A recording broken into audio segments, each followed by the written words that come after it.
Welcome back, YouTubers, to another WWE Monday Night Raw review of us, the British Fist.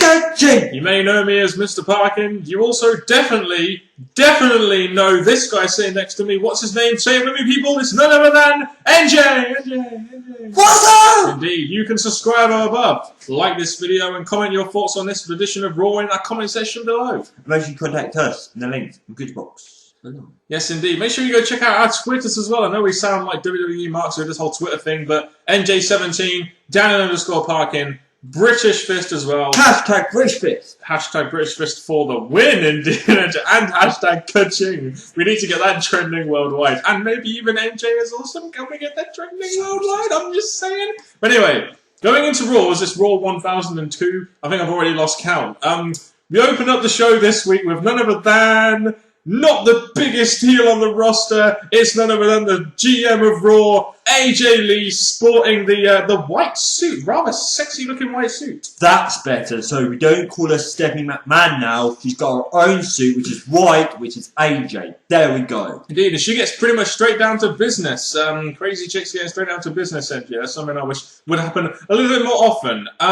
Announces Orton versus Big Show and Daniel Bryan versus John Cena. So nice for AJ Lee to announce some matches for us to look forward to tonight. We had CM Punk interrupting, and do you know what, NJ? You know when I disrespected you last week in the review a little bit? I didn't let you have your little moment of fame, and I really should have.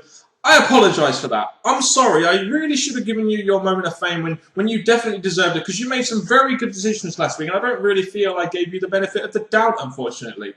Sorry. Not much at all. But the thing about this is that the first thing I want to say about Punk is, one, they're doing the same with Bryan, but we'll get to that later. With CM Punk, just to build him up towards Cena, to build him up towards The Rock, they turn him heel.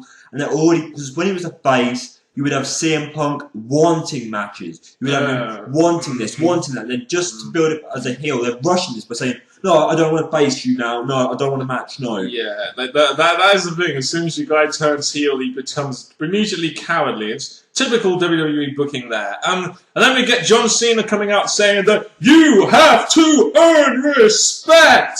Yeah, and talking about CM Punk becoming another one of those guys, and I'm sitting there like, didn't CM Punk become pretty much a cookie cutter babyface last year after they ruined the CM Punk angle? He became one of those guys pretty much back then. That's the thing. The thing about this whole thing between Punk and Cena, the thing that really got me was, didn't I beat you last year? And I was like, you get that, man. Yeah, and I love the way CM Punk said, the champion deserves to be in the main event. Good one, CM Punk. Not when John Cena is on the Raw show. Unfortunately, the big draw in the WWE gets the main event, brother. That's all I'll say about that one.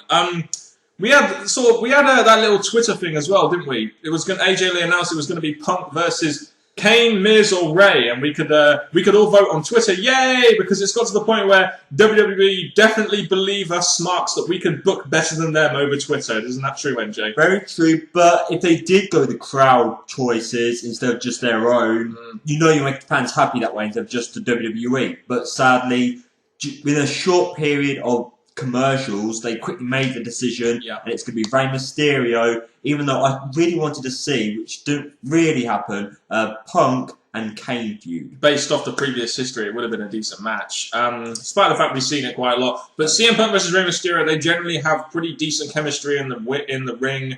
Nothing more to say here other than the fact that CM Punk, in about 10 minutes, defeats Rey Mysterio. Well, that is one point you could say. My point would be, what is Rey going to do at SummerSlam? Because he's been left out because Del Rio's going to have to do Sheamus, and everyone else is in a match now as we get later on. But we knew that CM Punk was going to get the win. Yeah, that's pretty much all we have to say about that segment. A decent way to start off the show, I guess, despite the fact that CM Punk is kind of becoming cowardly heel. I don't know. I don't really know where they're going with it, but there we go. And you could tell that Rey Mysterio has been away from the WWE for a while. Oh yeah, he's gotten a bit pudgier than me, isn't he, NJ? Now he's the wrestler with a shirt on. Feel that flavor there. You can feel that one, YouTubers. A highlight of the night for us. Wasn't that right, NJ? A highlight of the night for us was none other than the video package highlighting a certain British bruiser / brawler that was Wade Barrett.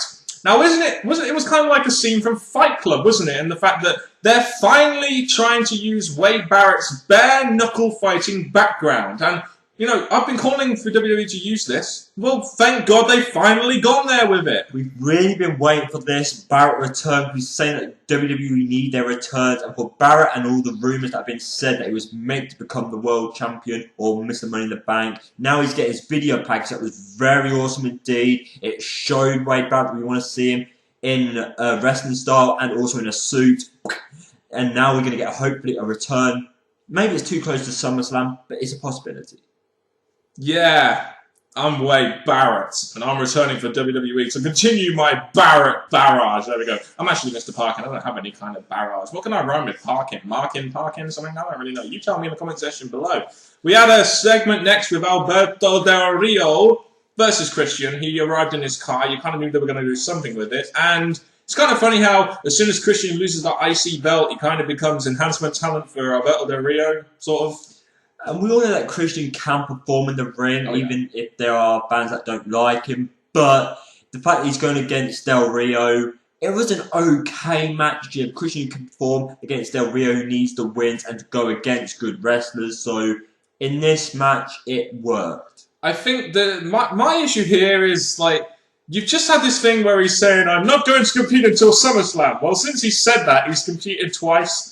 So what was really the point of even doing it? At least they're trying to show Del Rio as a more aggressive heel, a more stiff heel, which I feel they did need to do with Del Rio at some point. Del Rio uses his boot to defeat Christian in about 3 minutes. You kind of expected Del Rio to win here. It's just a shame to see a guy like Christian, who could be feuding for the IC belt, doing the job in 3 minutes clean, pretty much. This match, again, it was alright for what it did for Del Rio, but Christian, on the other hand, for a SummerSlam match, you could see him chasing The Miz, but they'll probably build up something else there.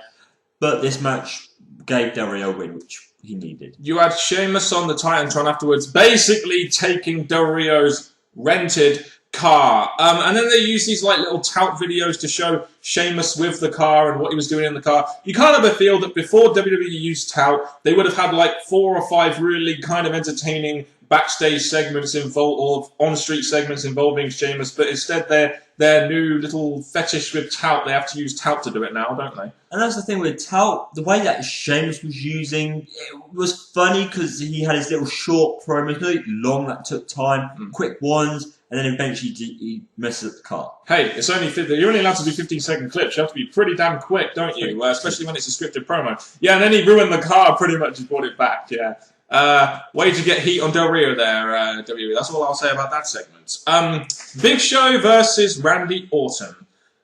I had so many problems with this. The match ended in a double count out. Fine. No guy does the job, pretty much, on the outside. But why does Orton have to RKO one of the number 1 contenders to the WWE Championship when he's not even booked on the SummerSlam card?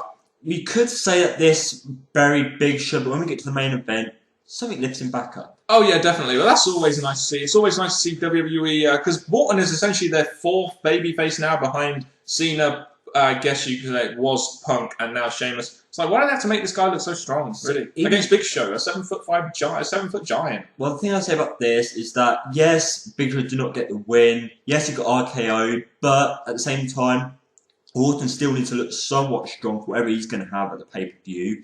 And then Big Show does get himself picked back up later, so in a way it balances out again. And I wonder what they are going to do with Orton. We asked this in the SmackDown review. We still didn't really get much that they could make in feud with Barrett. Who really knows? But we'll find out soon, I guess. Ryback faced 2 jobbers this week. A lot of internet fans like Rex and Hawkins, but they did the job this week for Ryback, and they sold him pretty well, even though Ryback had pink eye and had some stuff to say on the old superstars, let's talk board. That was good. That giving him time to speak was very good, but I don't see why when he's knocked someone out, he grabs the mic and then says something on the mic. Let's have a little video there. But overall, this is showing that they have direction for Ryback slowly. Yeah, no Jinder Mahal. You thought Jinder Mahal may get involved here, especially if they're trying to promote a feud and they think that Jinder Mahal can be the next big thing as the top heel. Yeah.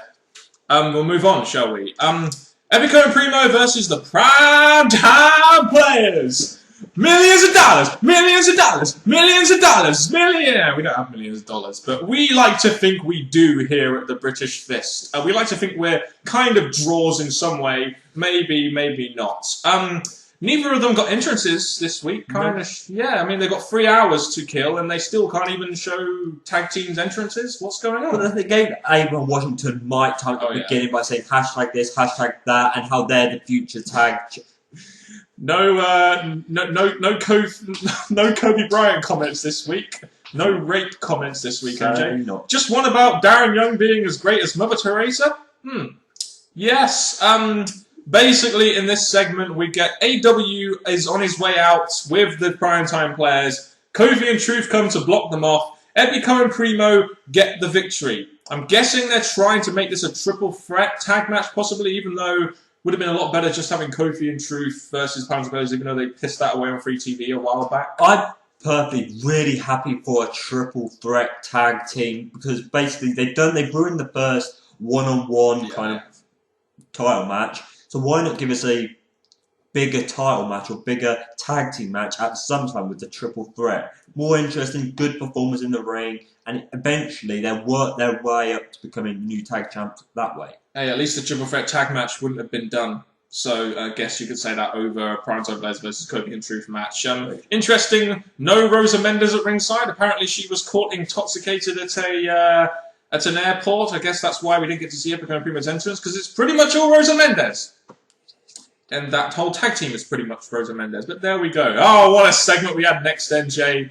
Damien Sandow with the classic I'm going to assault you on the ramp. Old school style feud building here by WWE as Brodus Clay comes to the ring, just about to strut his stuff on the ramp. And Damien Sandow cuts him off by the knee on his entrance. Classic old school heel shit. Even though this feud is not really going to be the biggest thing out there, because one, we've already seen Brodus Clay lose and he's not really going anywhere. Damien Sandow, yes, it's going to be about him, but I don't really think this is going to give the Damien Sandow a massive push, but it's a feud anyhow.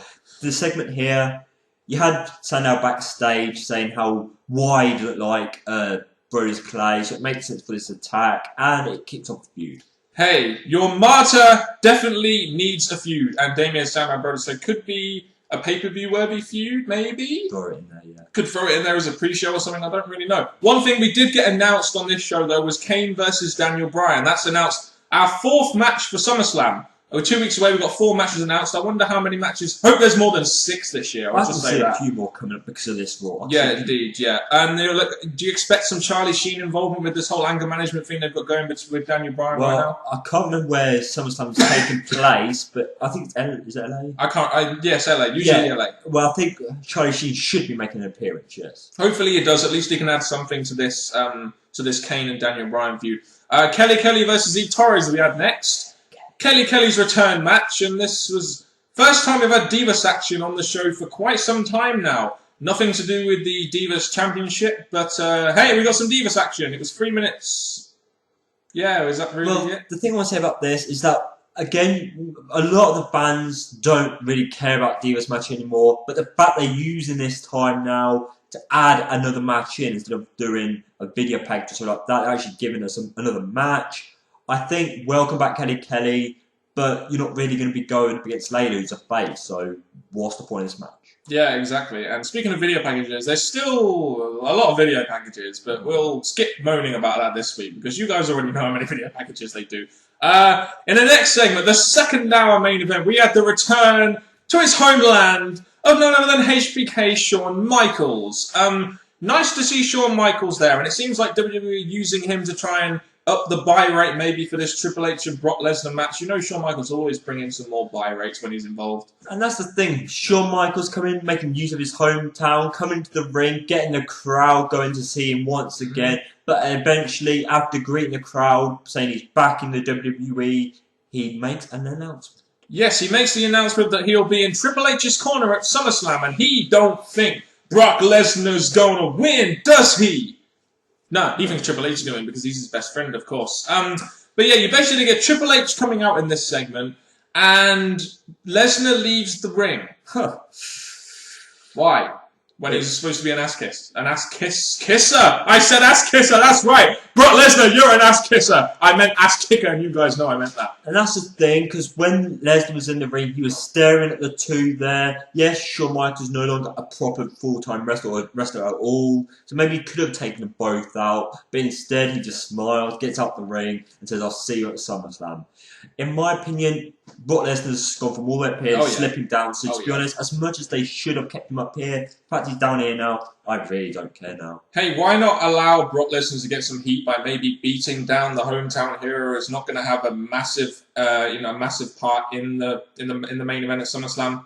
Just an idea, WWE, an idea to get Brock Lesnar's heat back at least for a little while until this main event. I hope Brock Lesnar wins that match. I don't know why ever Triple H should really be winning a match like this. But anyway, we'll move on. Alex Riley versus Dolph Ziggler. Nice to see Alex Riley on TV. And not only did we see him on TV, but with the help of some of Chris Jericho's fantastically worded commentary, we managed to see an A-Rai victory on Raw, which definitely had us marking out, didn't it, NJ? Because that's the thing. Last week we had Tyson Kidd and Tensai. This week we got Riley. So I think the WWE are really, hopefully, using the 3 hours to add talent we've not seen in a while. And Alex Riley, he got the win. So hopefully it's not just going to be another NXT win, blah, blah, blah. They actually give him Raw, SmackDown matches and wins. And this was definitely a kick-off for that if they book him properly. Alex Riley is a future main eventer. We all know that. It's nice to see him get a victory on Raw. Actually did quite good for the Jericho-Ziggler feud as well. You had Jericho on commentary, providing some very unique insight into both the wrestlers. And Jericho actually put Ziggler over a little bit on commentary as well, didn't he? And nice to see that Dolph Ziggler has got his actual full blonde locks back, as that is kind of what made him stand out from a lot of other wrestlers. Well, that's the thing. We had Chris Jericho putting over Dolph Ziggler, but Michael Cole putting down Chris Jericho. The amount of times that you lost this, you lost that, you lost this, you lost that. Jericho's looking like a great threat right now. Yeah, you can see as soon as Jericho turns face, Michael Cole is right on his ass, isn't he? Because he's supposed to cut the faces down. But yeah, good, decent hype for the Jericho-Ziggler feud in quite a simple segment. Miz versus Kane. Again, not too much to say about this. About 4 minutes, Kane beats Miz clean. Segment was kind of, felt like filler to me. It wasn't really even there to further anything. And this is the thing. I look at this. Kane's got a win, which is a really good thing for me. But you got the Miz, who's returned. He's an Intercontinental Champion. And Kane's booking for a while hasn't been the greatest.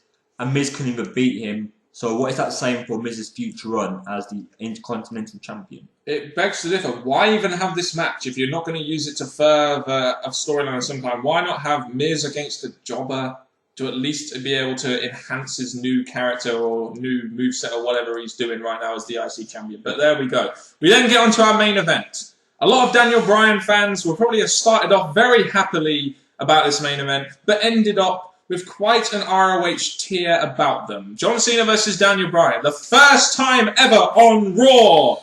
Brilliant. Yeah, very good packaging there. First time ever on Raw. The first problem I have with this is that I think this whole Daniel Bryan, like throughout the night, you've had him backstage with AJ or someone else. It's all about the yes, no throughout the whole night. And I'm just like, oh my gosh, you're not really giving him much mic time, much importance. Yes, he's doing great work as this new messed up angry character, but like I said at the beginning, it's pretty rushed just for the Charlie Sheen thing. And he used a lot of it in this match. It's very rushed, but at least they've managed to make him a sort of part of the TV show now, even if he is kind of like a crazy angry guy. It's interesting now how they've used the yes chants with Daniel Bryan. You have Daniel Bryan saying, no, no, no, which is getting him a little bit of heat, but also it's getting the crowd chanting yes as well at the same time. So it's interesting to see how they kind of flip the whole thing with Daniel Bryan. And the whole thing with him, doing the no chants to the referees who are in the crowd.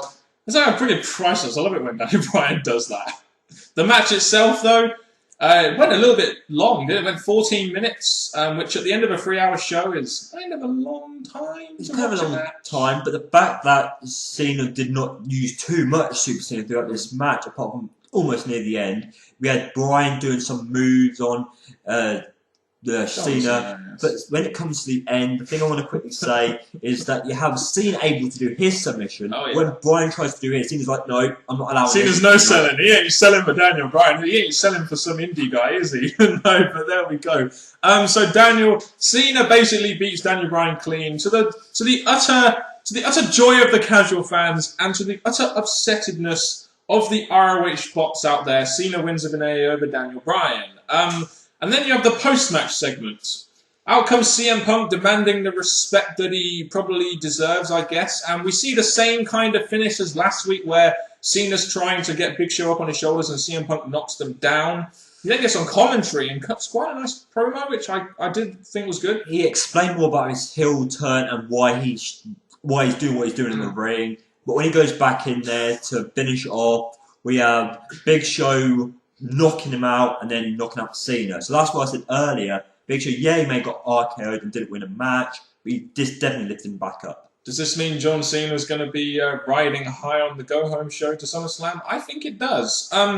But yeah, I mean, Punk and Cena get knocked out by Big Show. At least as a fan, I can sit there and believe that a guy like Big Show, who's 7 foot tall, 450 pounds, can actually legitimately knock two guys out. So I will say that. At least that's logical booking in a sense. But to have the show finish with Big Show, one show before next week goes to Cena or Punk. So in a way, it made Big Show's match early look a lot better. Hey, our opinions are always important, but you give us your opinions in the comment section below. What did you think of Raw this week, MJ? Overall, I still think they filled at the time pretty well this week. The matches weren't maybe as long as last week in some of the matches, but we got quite a bit of mention of SummerSlam. Match that could possibly happen at SummerSlam. So overall, it kept me watching. Yeah, I mean, the 3 hours to me is still a long time to watch WWE, but in my opinion, there was a little bit less filler this week. They filled the time a little bit better than last week, and they hopefully with this new concept, they will steadily improve over time and find out where they're going wrong and where they can improve. And I hope they do that over the hey, I didn't say do. You comment on that, whoever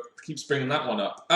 So yeah, it was a decent Raw this week, definitely better than last week. We got some direction to SummerSlam. There's still only 4 matches announced, but you've got to imagine that there are going to be other matches announced, maybe another 2, maybe 3, and a pre-show match, I guess. I think that's the way, because there's many hints, so they just need it booking now. Yeah, indeed. So give us your thoughts on this edition of Raw down in the comment section below. I have been Mr. Parkin, and this guy sitting next to me has been none other than NJ, What's up? who's going to provide you with a lovely outro. Thank you very much, people. This has been Raw 3 hours long. Please share your thoughts in the comment section below. Hope that you've enjoyed it. Give us your thoughts. And from Mr. Parkin and me, NJ, till next time, YouTubers, thank you very much and goodbye.